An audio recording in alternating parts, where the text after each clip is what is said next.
Minggu, apa kabar? Apakah Anda baik-baik saja? Katakan luar biasa kalau baik-baik saja.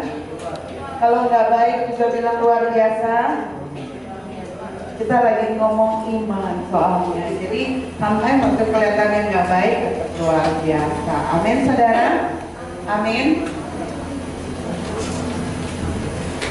Bulan ini adalah minggu ini adalah minggu pertama di bulan September. Dan kita mau minggu ini Tuhan berbicara kepada kami tim bahwa Tuhan mau kita hidup oleh iman. Amin.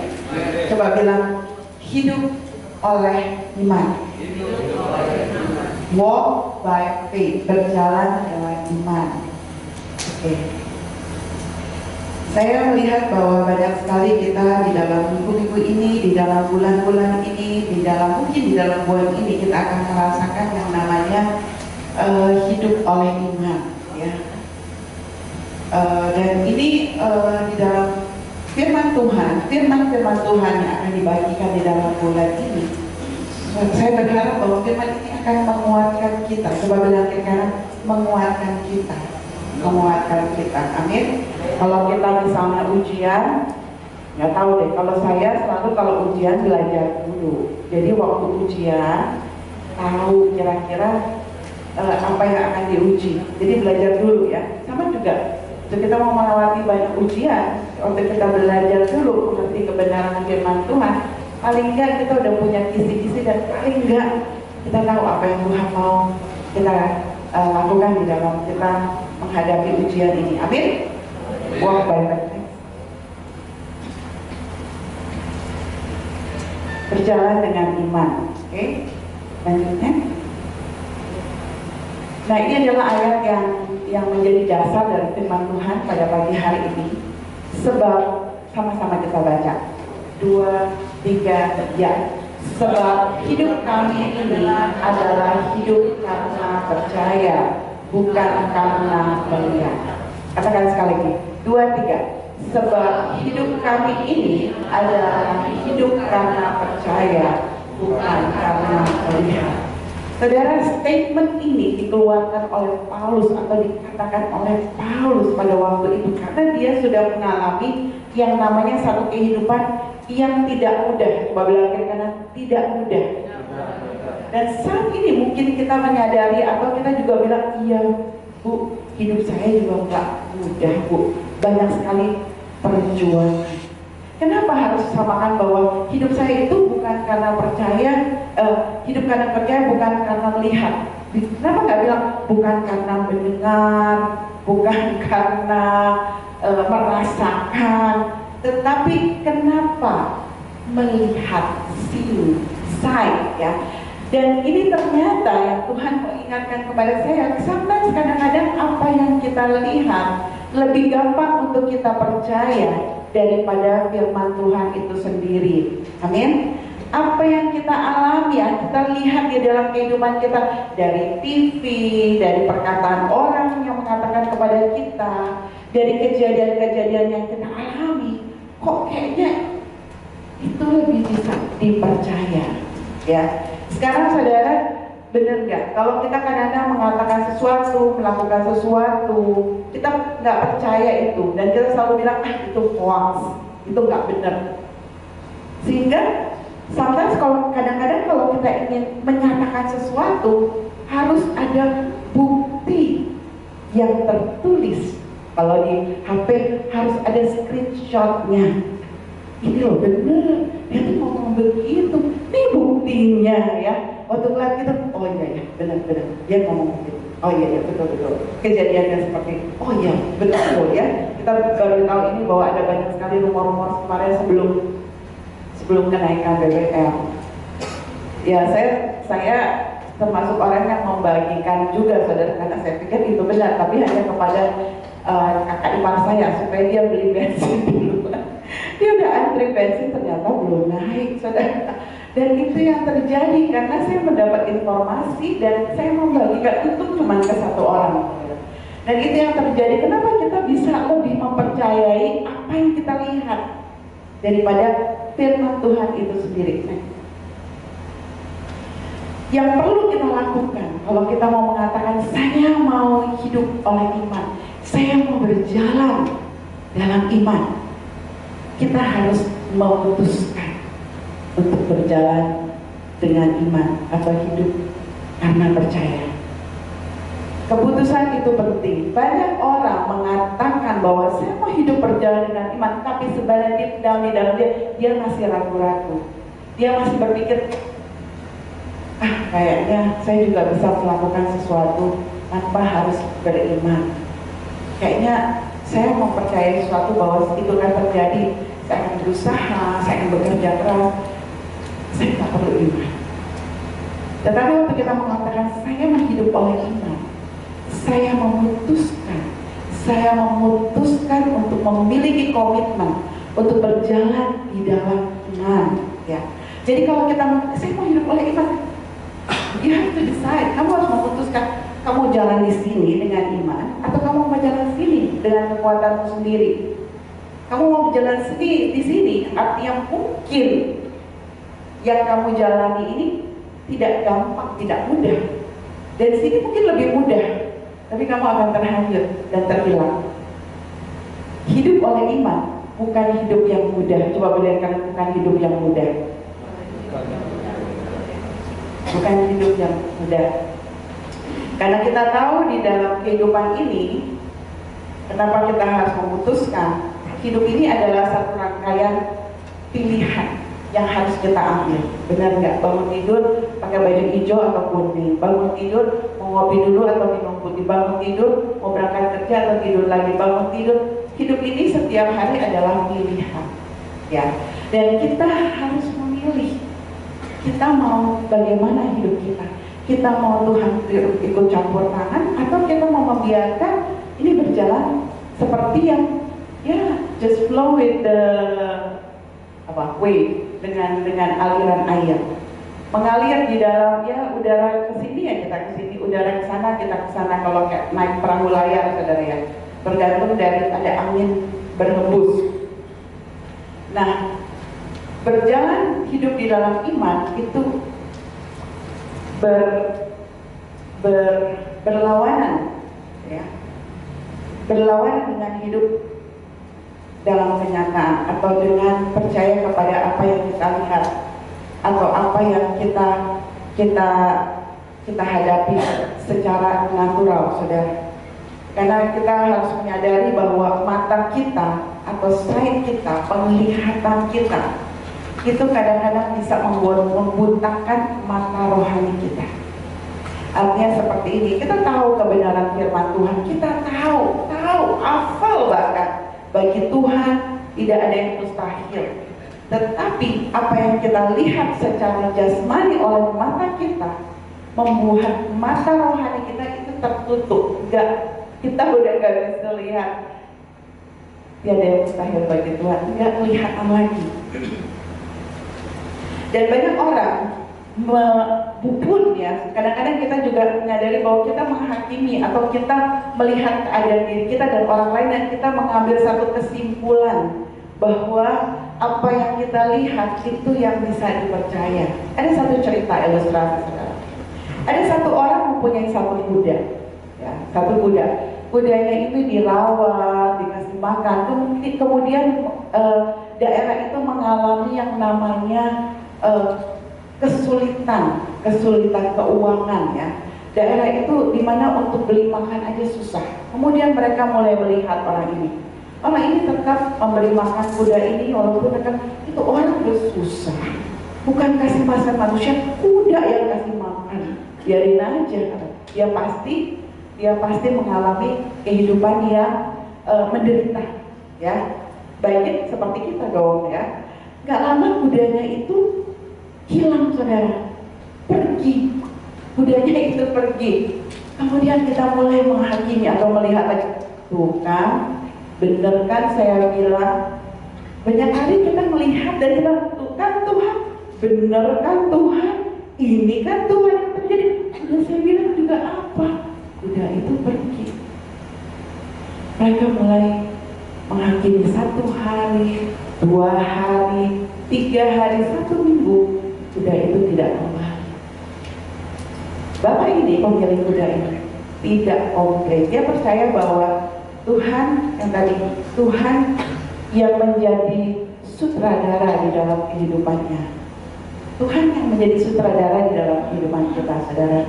Dari kita belum lahir, Tuhan udah tahu kehidupan kita kayak gimana. Kita akan melakukan, kita akan apa yang akan kita alami di dalam kehidupan ini, dan kita akan memilih-pilih hal yang seperti apa yang kita harus pilih di dalam kehidupan ini. Terus kemudian gak lama kuda itu kembali, saudara. Kuda itu kembali, dan dia gak kembali sendiri. Dia membawa beberapa kuda yang lain. Manusia, tetangga, wow, benar juga ya. Kayaknya ada benar juga dia ya. Memang mestinya kita merawat kuda, tahu gak lu? Kita mesti merawat kuda. Nanti kudanya hilang, habis itu balik bawa kuda lagi supaya kita dapat memasukkan. Kayak gini kan gimana? Mulai mereka self talk. Itu nggak benar. Mestinya seperti dia. Dia melihat. Tidak berapa lama, saudara. Bapak ini naik kuda dan dia jatuh dari kuda, kakinya patah. Mulai berbicara lagi. Tuh kan, udah dibilang juga apa? Gak boleh punya kuda, naik kuda, tuh yang patah. Akhirnya ada pengumuman di negeri itu. Semua bapak-bapak, pemuda yang sehat harus pergi ke medan perang. Harus, si bapak ini karena kakinya patah, dia tidak pergi ke medan perang. Saudara tahu bahwa kehidupan ini mungkin tidak seperti yang kita lihat. Kok dia enak ya, kok dia nyaman ya, kok saya begini ya, kok saya mengalami seperti ini ya. Ini yang Tuhan bagi hidup kita, ini pilihan kita mau memilih seperti yang firman Tuhan katakan, tetap percaya bahwa Tuhan yang pemilik kehidupan ini, hidup kita ada di dalam tangan Tuhan, atau kita hanya mau fokus kepada apa yang kita lihat. Amin, saudara. Nah, yang kedua adalah waktu kita memutuskan untuk berjalan dalam iman kekecilannya, ya. Waktu kita memutuskan untuk berjalan di dalam iman, kita akan menghadapi banyak ujian dan tantangan, ya. Kita bisa buka tadi ayatnya di Roma 5, saudara. Kalau itu kekecilan, saudara bisa buka Alkitab saya, saudara. Roma 5.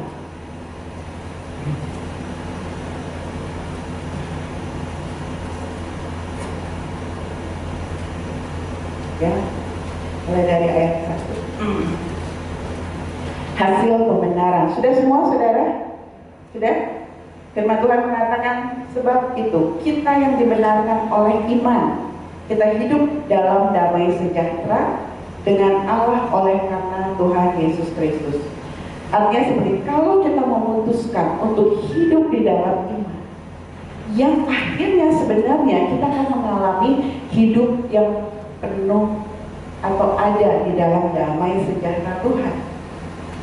Nah, firman Tuhan di ayat 2 dikatakan begini, kita juga beroleh jalan masuk oleh iman karena kasih karunia.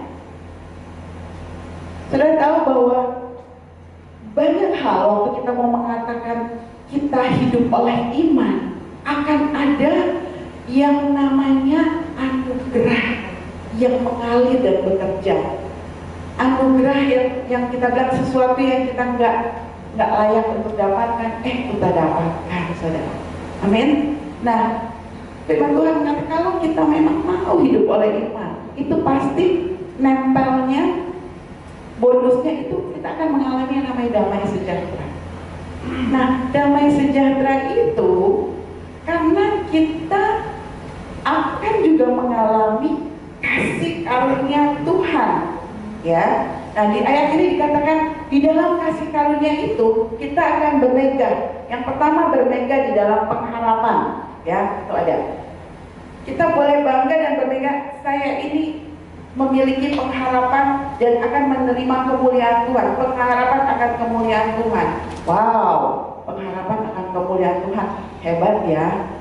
Tetapi ternyata untuk menuju pengharapan akan kemuliaan Tuhan, the next ayatnya, ayat 3, di situ dikatakan, bukan hanya itu, kita malah bermegah di dalam kesengsaraan.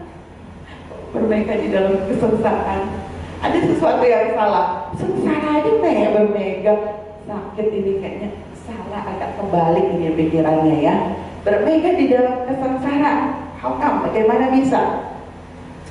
Karena kita tahu, nah, kesengsaraan itu menimbulkan ketekunan.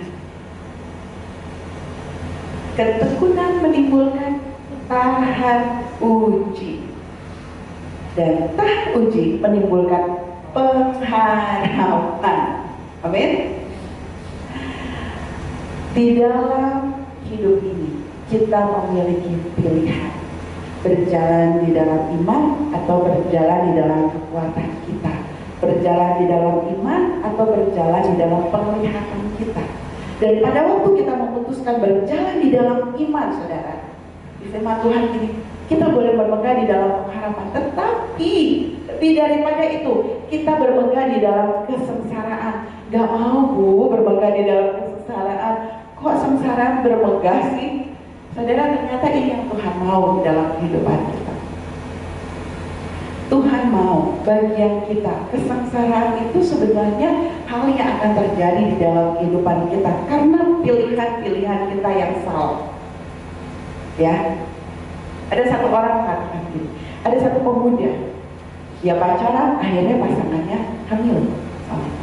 Dia datang ke pendeta, dia bilang gini, Pak Pendeta, bagi Tuhan gak ada yang mustahil. Oke, gini Pak Pendeta, kan pacar saya hamil ya Pak Pendeta. Oke, terus gimana? Doain dong, ada mujizat Tuhan. Oke, mujizatnya seperti apa Pak Pendeta? Iya, supaya hamilnya nggak jadi, supaya keguguran gitu loh Pak Pendeta. Hah? Mesti diketok kepalanya. Waktu kita memilih hal yang salah, pasti dia sengsara. Memang akhirnya berduta yang pemuda ini akhirnya menikah muda. Karena menikah muda, hidupnya banyak sekali mengalami yang namanya kesengsaraan. Dia salah ya, salah dewe ya saudara ya. Tetapi banyak kali kesengsaraan itu memang datangnya, nanti kita akan bicara mengenai lembah-lembah saudara. Kesengsaraan itu datangnya tiba-tiba saudara. Bukan salah kita, bukan bagian kita, kita yang dapat salah. Orang lain bikin salah, kita kena imbasan misalnya. Tetapi tujuan Tuhan itu, di firman Tuhan mengatakan, kesengsaraan itu tujuannya untuk kita tekun. Coba bilang kanan, tekun. Bagian kita sebagai anak Tuhan itu, waktu kita mau melangkah hidup di dalam iman, itu tekun. Coba bilang kanan, tekun. Gak give up, gak menyerah, tetap melihat bahwa ini jalan yang Tuhan siapkan untuk saya menjadi orang yang tahan uji, ya. Kalau orang mau lulus SD ke SMP, ke SMP ke SMA, SMA ke S1, S1, 2, 3, 4, itu semuanya gak mungkin kalau gak ada ujiannya. Amin. Sama juga di dalam kehidupan ini. Tuhan bilang kalau kamu mau tahan uji, kamu harus melewati yang namanya kesengsaraan. Sehingga kamu hidup dalam bertekun supaya hidup kamu mengalami tahan uji. Itulah kehidupan yang Tuhan siapkan buat saudara dan saya. Kenapa? Karena orang benar hidup oleh iman. Amin. Kalau orang sesat gak usah kita bicara. Orang benar hidup oleh iman. Amin. Nah, menghadapi ujian dan tantangan di dalam kehidupan kita, kita akan melewati yang namanya ujian demi ujian. Kalau firman Tuhan, kita buka kita akan mengalami yang namanya ujian itu pasti kan agak sengsara ya, agak sengsara dikit ya, nggak nyaman lah ya, nggak enak rasanya ya. Tapi pada waktu kita menyadari bahwa itu semua disiapkan untuk kita, karena kita tahu Tuhan itu mengasihi kita. Kita buka cerita mengenai di Raja-Raja 20 ayat 1 saudara. Raja-Raja 20 ayat 1. Ketekunan itu Itu biasanya kalau saya mau bilang itu sabar dan tetap bertahan. Sabar dan tetap bertahan. Minggu lalu, berapa hari yang lalu, mobil saya itu fan engine-nya itu mati. Dan untuk benerin karena bengkel yang di Bogor tutup, saya harus ke Jakarta.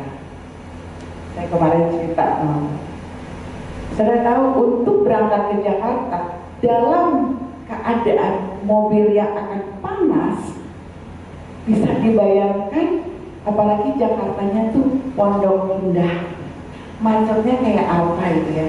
Tapi waktu saya berangkat, saya udah menguatkan mental.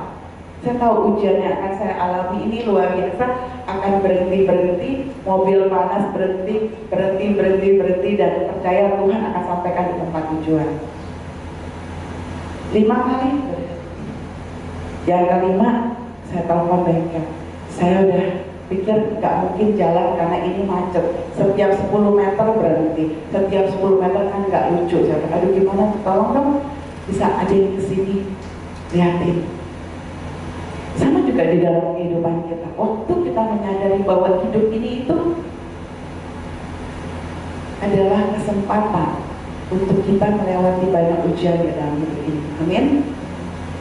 Tujuannya waktu saya sampai di sana, ucapan syukurnya tuh berlipat kali ganda. Terima kasih Tuhan, sampai juga berangkat jam 6:30 sampai di bengkel jam 12 siang. Dan saya mengucap, saya sampai juga di sini. Amin. Dan kalau kita melewati ujian, kita akan keluar sebagai pemenang dan kita mengucap syukurnya itu lebih-lebih dari menghadapi ujian. Amin. Nah ini kita hadapi adalah, kita kalau lihat di Raja-Raja 20 ayat 1, kita buka ya.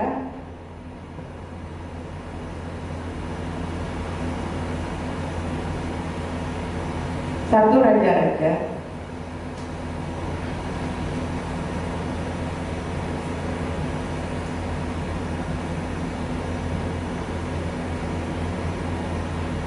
pada waktu itu sebenarnya cerita mengenai Samaria itu yang dikepung oleh Raja Aram, ya, pernah dengar?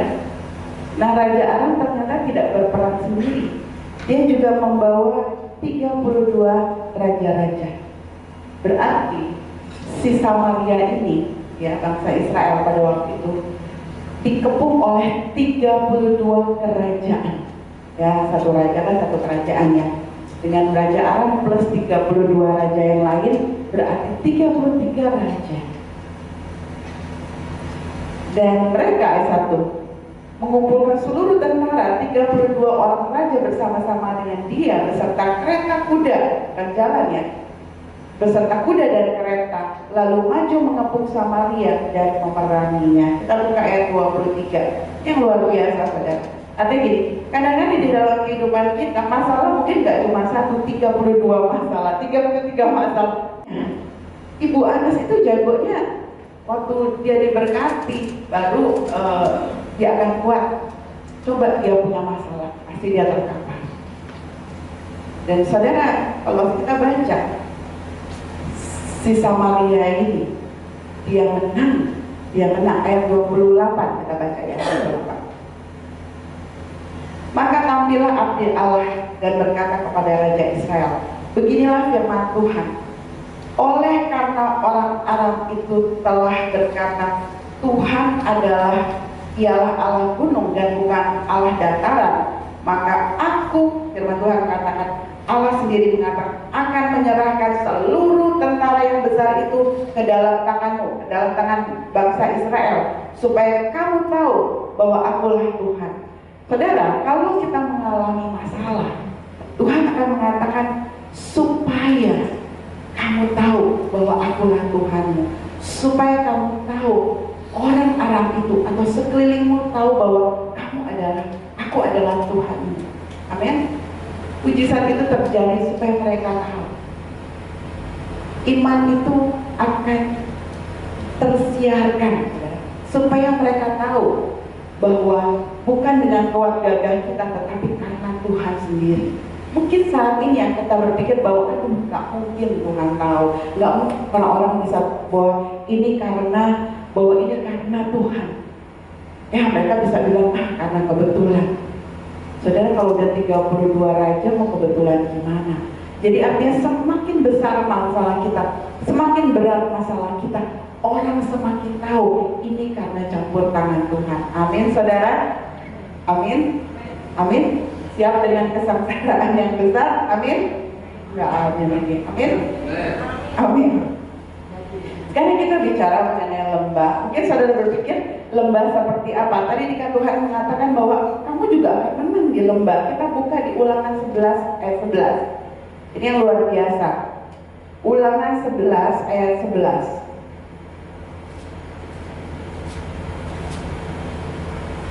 Ya, ini luar biasa.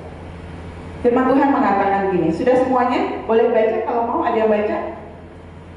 Oke, good. Tetapi negeri kemana kamu pergi untuk mendudukinya ialah negeri yang bergunung-gunung dan berlembah-lembah, yang mendapat air sebanyak hujan yang turun dari langit. Ayat 12. Suatu negeri yang dipelihara oleh Tuhan Allahmu, maka Tuhan Allahmu tetap mengawasi dari awal sampai akhir tahun. Amin. Jadi di dalam lembah itu ada apa di situ katakan? Ada apa? Ada pemeliharaan Tuhan. Mata Tuhan melihat kepada kita. Ya. Ayat 13. Jika kamu dengan sungguh-sungguh mendengar perintah yang kusampaikan kepadamu pada hari ini, sehingga kamu mengasihi Tuhan Allahmu dan beribadah kepadanya dengan segenap hati dan dengan segenap jiwamu, maka Ia akan memberikan hujan untuk tanahmu pada masanya, hujan awal dan hujan akhir, sehingga engkau dapat mengumpulkan gandummu, anggurmu, dan minyakmu. Wow, ke bawah ini masih banyak hal yang luar biasa. Tapi kita sadar, in the valley, di dalam lembah, janji Tuhan amin, firman Tuhan amin. Tapi di dalam lembah, artinya di dalam kesengsaraan, gak enak, gak nyaman. Kita lihat baca satu lembah, saudara. Kita gak usah buka. Tapi ini bicara mengenai lembah Askol. Pernah dengar lembah Askol? Lembah Askol itu ada lembah di mana si para 12 pengintai itu pergi dan hanya 2 orang yang balik dan membawa kabar baik. 10 orang ngedumel, gak bisa, gak mungkin. Yosua dan Kaleb. Saudara tahu gak 10 orang itu siapa aja? Gak tahu kan? Ada yang tahu? 10 orang siapa aja? Gak terkenal. Ngapain? Tapi banyak orang kasih nama anaknya Yosua dan Kaleb, ya kan? Karena terkenal. Mereka yang melakukan sejarah, ya. Dan pada waktu itu apa yang terjadi, saudara? Mereka mengatakan memang orangnya itu raksasa-raksasa, gede-gede. Tetapi di ayat Ulangan 11 ayat 11. Tetapi kalau kita sungguh-sungguh mendengarkan perintah Tuhan, kalau kita sungguh-sungguh percaya kepada Tuhan dengan segenap hati, Tuhan akan memberikan hujan untuk tanahmu. Tuhan akan memberikan tanah Kanaan kepada engkau. Amin. Saudara, waktu-waktu dalam kehidupan kita, firman Tuhan itu nggak cuma dibaca, dimengerti saja. Firman Tuhan itu harus tinggal di dalam kita, dan kita tinggal di dalam firman. Bukan hanya dihafalkan, saudara, bukan hanya diselidiki, dimengerti, tetapi pada waktu Yosua dan Kaleb balik kepada Musa pada waktu itu, firman Tuhan tinggal di dalam dia. Dia mengatakan, kita akan memiliki tanah ini. Memang si orang yang gede-gede, tetapi kita pasti bisa, kita pasti menang, kita akan bisa mengalahkannya. Amin. Di dalam kesengsaraan, di dalam valley, kita bisa bilang, memang Tuhan, yang harus hutang yang saya harus bayar memang gede, misalnya. Sakit saya ini memang berat, misalnya. Tetapi Allahku, Tuhanku, firman yang mengatakan, kebenaran yang mengatakan, mengalahkan kenyataan, saudara. Amin. Ada firman yang tinggal di dalam kita. Kita tidak marah, kita tidak kesal. Kita tinggal tetap dari firman Tuhan. Ada damai sejahtera di dalam hidup kita, di dalam kesengsaraan atau di dalam lembah. Lembah yang kedua adalah lembah Elah. Itu kalau kita tahu sekolah minggu, lembah Elah itu adalah lembah di mana Raja Daud datang dan pada waktu itu dia mendengar suaranya Goliat. Siapa yang bisa melawan saya? Kalau saya menang, bangsa Israel harus tunduk sama saya. Kalau saya kalah, kami akan tunduk pada Allahmu, Tuhanmu, bangsamu. Raja Daud datang, dia bawa bekal, ya, dia bawa bekal buat kakak-kakaknya. Dia adalah seorang gembala domba. Ya, dia gembala domba. Dia datang, santai saja. Ini siapa? Rupanya pada waktu itu kalau kita lihat di firman Tuhan cerita, kakak-kakaknya bangsa-bangsa Israel itu mengumpet semua ketakutan. Takut semuanya. Suaranya gede, badannya gede si Goliat pada waktu itu ya. Mereka ngumpet ketakutan. Sampai si Saul aja ngumpet, raja Israel pada waktu itu. Daud yang datang bawa roti, keju, dia bingung. Ini ada apa? Apa yang dia katakan? Firman Tuhan keluar, kebenaran keluar. Dia tahu berdiri di hadapan Tuhan, dia tahu bahwa Tuhan ada di pihak dia. Siapa lawan dia? Dia katakan ini, siapa orang yang tidak bersunat ini, yang berani berteriak mengancam bangsa Allah yang bersunat? Siapa orang, kalau siapa dia yang bisa melakukan hal itu? Tuhanku jauh lebih besar. Yang dia katakan itu adalah semua firman Tuhan, dan semua bangsa Israel juga udah tahu. Benar, firman Tuhan bilang kita itu jauh lebih, pada waktu itu mereka tahu itu apa yang dikatakan Daud itu adalah kebenaran. Tapi kenapa mereka takut? Karena firman itu tidak tinggal di dalam mereka. Firman itu tidak tinggal di dalam mereka. Saya tahu pada waktu Daud dipanggil sama Saul, sini nak. Kok kamu bisa berani sih? Saudara, kadang-kadang orang bingung lihat, kamu bisa percaya sih? Gimana kamu bisa percaya? Daud sebagai seorang gembala, dia bilang gini, saya pernah loh dikasih kurikulum kitanya dia, saya pernah loh lawan singa. Mulutnya saya robek, saya bisa lawan singa. Jadi dikasih tahu bahwa Tuhan itu yang di dalam dia itu besar. Oke, kalau gitu kamu mau nggak lawan Goliat? Tanpa ragu sedikit pun dia bilang, saya tidak takut. Kemudian dikasih baju sirah yang gede, saudara, dia pernah mau. Dia datang dan kata, dengan nama Tuhanku. Ya. Dia lempar ke tanah, mati, kubrak. Sekali jatuh di tempat. Saudara, dan dunia melihat pada waktu itu Tuhannya bangsa Israel itu luar biasa. Ya, saat ini kadang-kadang firman Tuhan juga bilang begini, apa yang bodoh bagi dunia, apa yang sepertinya gak diyakini oleh dunia, itu bisa mempermalukan atau bisa melawan hal-hal yang mustahil. Mungkin saat kita suka self-talk, bahaya itu saudara, self-talk. Bahayanya kalau self-talknya gak sesuai dengan firman Tuhan. Oh, saya gak bisa, saya gak mampu, iya saya begini, kata-kata yang akhirnya membuat kita sendiri lemah, patah semangat, iman kita hilang, kita fokusnya kepada kenyataan yang kita ngomong. Kan ini juga bilang gitu, kan keadaan sekitar begitu, orang-orang juga bilang, emang semua ini semuanya lagi susah, jadi kalau saya susah normal, yaudahlah saya susah aja. Itu yang iblis mau. Waktu kita di lembah, itu yang iblis mau. Ya udah, kamu istirahat aja, memang kamu itu gak bisa, kamu itu gak mampu, kamu gak ini. Berjalan di dalam iman adalah orang yang keluar dari lembah. Ini saudara, lembah yang ketiga adalah lembah kekelaman. Mungkin kita sering baca ya, Mazmur 23. Sekalipun aku berjalan di dalam lembah kekelaman, aku tidak takut bahaya.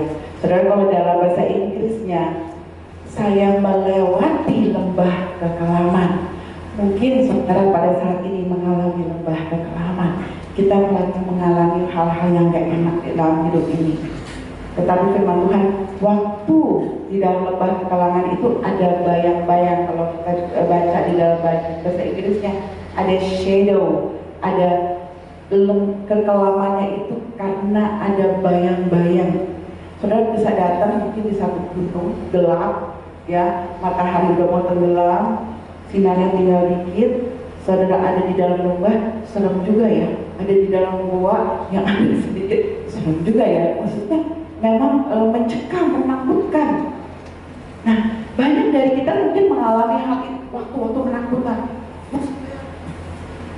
Mesti bayar utang jam 12, jam 12 kurang 5, belum ada duit, gimana ya, aduh, udah mau ditutup rekening saya mungkin ya. Ada hal-hal di mana kita kayaknya udah langsung di Tuhan tolong saya, Tuhan tolong saya. Berjalan di dalam iman. Saya pelajari dari lembah, saudara, dari bayang-bayang maut ini, saudara. Biasanya bayang-bayang ini jauh lebih besar daripada aslinya. Saudara pernah lihat kan? Kalau ada bayang-bayang, barangnya mungkin sekecil ini, pada waktu kena lampu sinar ke dinding, gambarnya, bayangnya lebih gede daripada aslinya. Men? Kalau kita ada di dalam lembah kekelaman, sebenarnya masalah kita tidak sebesar yang kita lihat. Men? Yang kedua, dari bayang-bayang itu, bayang-bayang tidak akan melukai. Siapa yang ditabrak bayang-bayang truk mati? Gak ada ya. Truk gede, tabrak bayang-bayang ya, gak ada yang mati. Karena truknya gede banget ya. Bayang-bayang itu tidak bisa melukai. Dalam keadaan kita di dalam lembah kekelaman, iblis gak bisa melukai kita. Di dalam self-talk, orang yang paling mampu melukai kita adalah diri kita sendiri. Orang yang mampu menghancurkan kita adalah diri kita sendiri. Karena apa yang kita katakan tidak sesuai dengan kebenaran firman Tuhan. Amin, saudara. Amin. Makanya banyak orang yang stres, gila. Karena apa? Dia selalu bicara hal yang dia rasa bahwa itu kebenaran, padahal itu bukan kebenaran firman Tuhan. Amin. Yang ketiga, kita belajar dari bayang-bayang itu. Kalau ada bayang-bayang, pasti biar cuma sedikit, pasti ada cahaya. Kalau nggak ada cahaya, nggak ada bayang-bayang, ya kan? Dia cuma dikit, ada cahaya. Artinya gini, walaupun cuma sedikit, pasti ada pengharapan, pasti ada jalan keluar, pasti ada cara Tuhan untuk kita bisa menyelesaikan masalah kita. Tidak mungkin tidak. Karena Tuhan mengatakan, iman sebesar biji sesawi kecil bisa memindahkan gunung. Artinya Tuhan ingin mengatakan, jangan takut untuk kesengsaraan, jangan takut untuk kau ada berada di dalam lembah. Karena memang kadang-kadang Tuhan izinkan ujian itu kita lewati untuk kita jadi pemenang kehidupan ini. Amin, saudara.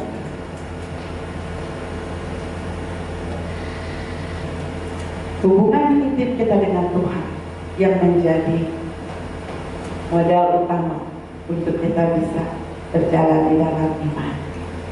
Ya, hubungan intim itu harus menjadi gaya hidup kita, bukan keharusan. Ya, kalau namanya keharusan pasti lupa. Kalau yang namanya keharusan pasti males. Kalau namanya keharusan pasti lupa, males, pasti kita punya banyak sekali excuse. Itu kalau keharusan. Tapi kalau itu menjadi gaya hidup, semangatnya itu dari dalam, bukan karena disuruh-suruh. Kalau anak bilang, ayo dong belajar. Ya deh, kepaksa. Males sih, tapi siap deh buat PR. Tapi kalau datang dari dia tanpa disuruh, kita akan belajar. Tanpa disuruh, kita akan melihat bahwa itu tuh hubungan sama Tuhan itu adalah gaya hidup kita. Siapa yang di sini? Gak tahu deh, kalau banyak dari kita kayaknya merasa keberatan kalau sikat gigi sehari sekali. Berat nggak? Kan udah jadi gaya hidup.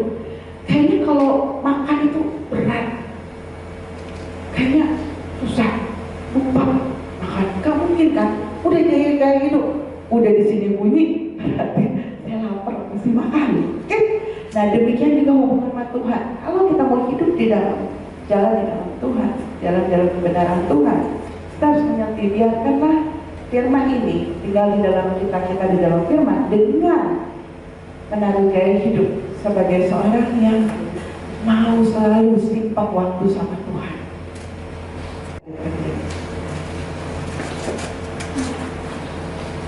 Kalau gaya hidup itu nagih dari dalam.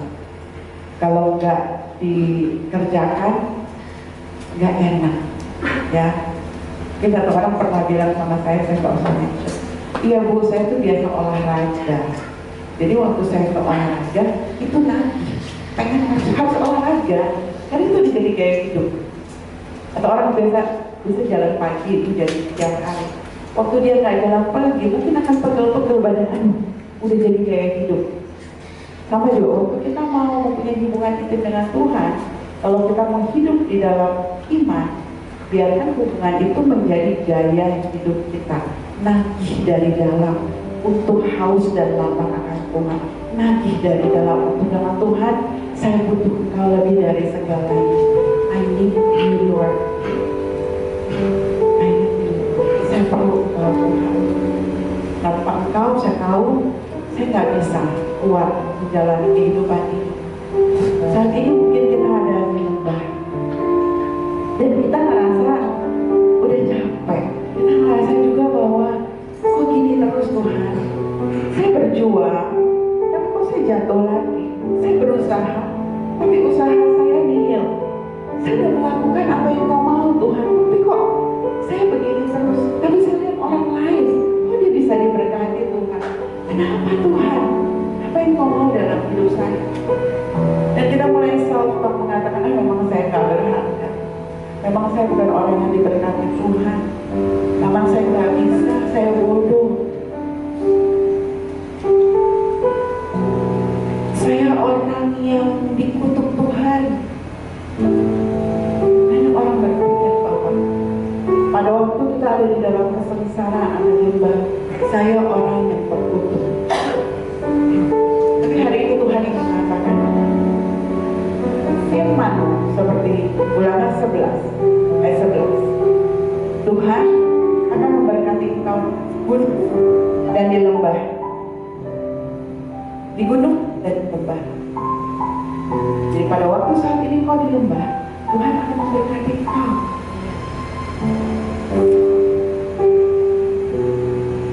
Waktu kami berjalan di dalam lembah kekelaman, kami melewati lembah ini Tuhan, dan kami akan keluar menjadi pemenang. Saudara percaya, keadaan saudara di lembah saat ini hanya sementara. Tuhan akan membawa engkau keluar menjadi pemenang kehidupan ini. Hiduplah oleh iman. Kalahkan kenyataan dengan kebenaran firman. Taruh di dalammu firman itu. Taruh di dalammu firman itu. Bukan apa yang kau hafalkan, bukan apa yang kau ketahui, bukan apa yang kau selidiki, tapi apa yang kau mau hidupi di dalam kehidupanmu. Terima kasih Tuhan hari ini Tuhan, Kau yang berbicara, Kau yang bekerja dalam hidup kami Tuhan. Apapun situasi yang kami alami saat ini tidak membuat kami menjauh daripada Tuhan. Apapun yang kami alami saat ini membuat kami mengerti bahwa ini adalah ujian. Ini adalah ujian yang harus kami lewati. Kesengsaraan kami membuat kami tekun, dan ketekunan kami membuat kami tahan uji, dan tahan uji membawa pengharapan dalam kehidupan kami, dan pengharapan itu berlimpah-limpah sehingga sukacita Allah dalam kami. Terima ya Tuhan, terima kasih ya Bapa. Pulihkan kami Tuhan, pulihkan kami Tuhan, pulihkan kami ya Bapa. Bangkitkan iman kembali di dalam kami Tuhan. Kalau iman kami mulai lelah, iman kami mulai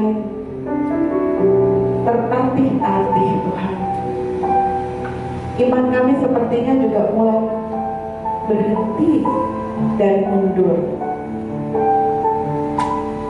Mungkin iman kami itu sudah seperti cahaya yang sudah hampir luntur. Tapi hari ini Tuhan, kami mau mengatakan, kami gak perlu jadi hamba Tuhan yang hebat atau mengerti semua kebenaran firman Tuhan, hafal ayat tidak. Tetapi Tuhan cuma inginkan biar firman yang engkau dengar daripadaku, engkau simpan di dalam hati, tinggal tetap.